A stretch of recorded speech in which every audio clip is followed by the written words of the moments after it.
안녕하세요. 오늘은 정말 중요한 이야기를 좀 해볼까 합니다. 바로 우리 회사의 심장부, 핵심 디지털 인프라를 어떻게 안전하게 지킬 것인가에 대한 이야기인데요. 이건 정말 실패하면 모든 걸 이룰 수 있는 아주 중대한 문제입니다. 자, 그럼 바로 시작해보죠. 본격적으로 들어가기 전에 여러분께 질문 하나 던져볼게요. 수많은 공격 대상 중에서 해커가 정말 이것만은 꼭 손에 넣고 싶다고 생각하는 최고의 전리품은 과연 뭘까요? 네, 정답은 바로 이겁니다. 왕국의 열쇠. 다시 말해 모든 문을 열 수 있는 단 하나의 특권 계정이죠. 예를 들어서 도메인 관리자, 즉 도메인 애드민 계정 하나가 탈취당하는 순간 이건 그냥 사고가 아니라 조직 전체가 무너지는 재앙이 될 수 있습니다.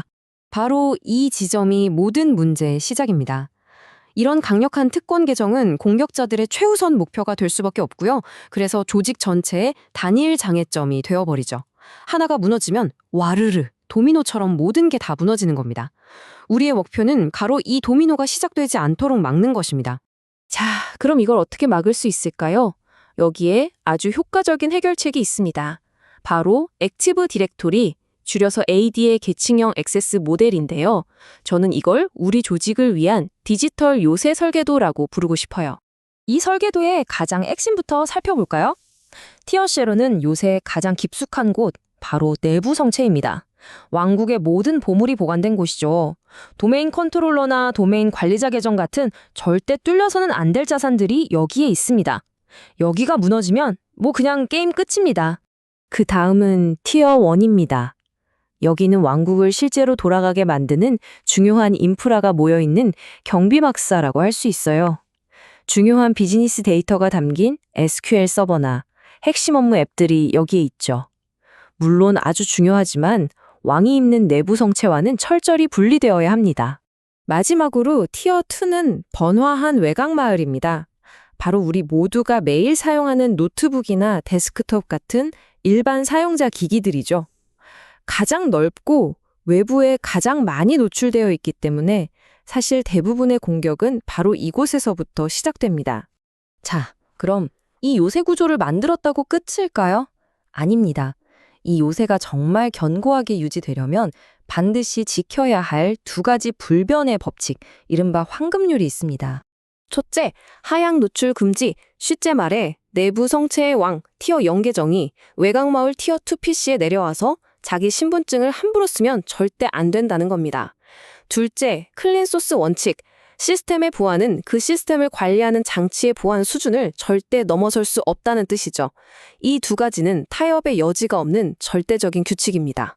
첫 번째 규칙을 어기면 어떤 끔찍한 일이 벌어지는지 한번 보세요.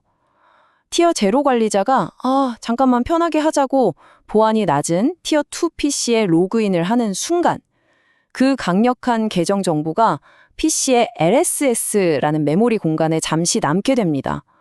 그럼 이미 그 PC에 숨어있던 공격자는 미미캐치 같은 도구로 그 정보를 그냥 쑥 훔쳐가는 거죠. 이걸로 그냥 끝나는 겁니다. 왕국의 열쇠가 통째로 넘어간 거죠. 그리고 이게 바로 두 번째 원칙의 핵심 철학입니다. 시스템은 그 시스템을 관리하는 데 사용되는 장치만큼만 안전하다. 외곽 마을의 암호 PC에서 내부 성체를 원격으로 관리한다? 이건 그냥 적을 대문으로 초대하는 것과 똑같은 행동입니다. 물론 말로만 하지 마세요 해서는 안 되겠죠. 그래서 기술적으로 강제해야 합니다. 그룹 정책, 즉 GPO를 사용해서 티어 0 계정이 다른 하위 계층 시스템에는 아예 로그온조차 못하도록 원천 차단하고요. 클린 소스 원칙을 지키기 위해 즉 특권 액세스 워크스테이션이라는 전용 단말기를 씁니다. 이건 오직 관리자곳만을 위한 아주 깨끗하게 관리되는 컴퓨터예요. 여기서는 이메일이나 인터넷 서핑 같은 건 절대 금지입니다. 자, 지금까지는 우리가 직접 규칙을 정하고 지켜야 하는 것들이었다면 지금부터는 우리가 신경 쓰지 않아도 심지어 우리가 잠든 사이에도 조용히 요새를 지키는 보이지 않는 수호자들에 대해 이야기해볼게요. 정말 마법 같은 자동보호 시스템이죠. 그 첫 번째 수호자의 이름은 바로 애드민 SD 홀더입니다. 이건 뭐냐면 특권 계정들이 가져야 할 올바른 권한 설정 값이 담겨 있는 원본 설계도, 즉 마스터 템플릿이라고 생각하시면 돼요. 이게 정답이야 라고 적혀 있는 절대적인 기준인 셈이죠. 그럼 이 마스터 템플릿이 어떻게 작동할까요?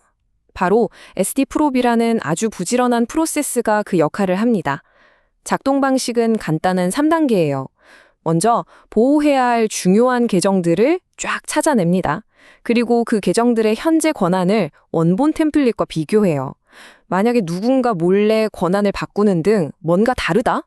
그럼 가차 없습니다. 그냥 원본 템플릿대로 강제로 되돌려버리는 거죠. 여기서 정말 놀라운 점은 바로 이 숫자 60입니다. 네, 이 강력한 자동 복구 프로세스가 60분, 즉 1시간에 한 번씩 자동으로 실행된다는 겁니다.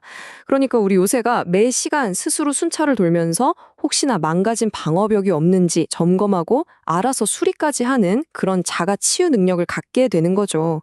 하지만 시대가 변했습니다. 우리가 애써 구축한 이 고전적인 요새 모델도 이제는 진화해야만 합니다. 왜냐하면 우리 왕국의 영토가 이제 성벽 안에만 머무르지 않고 저 멀리 클라우드라는 새로운 대륙까지 뻗어나갔으니까요.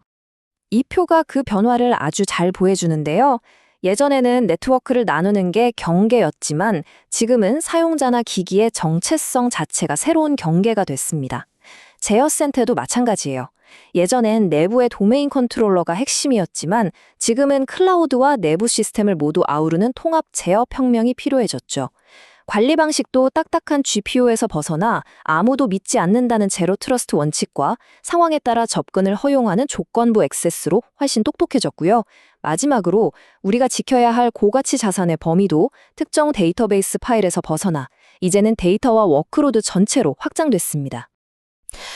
그래서 오늘 이야기의 마지막으로 이 질문을 던지고 싶습니다.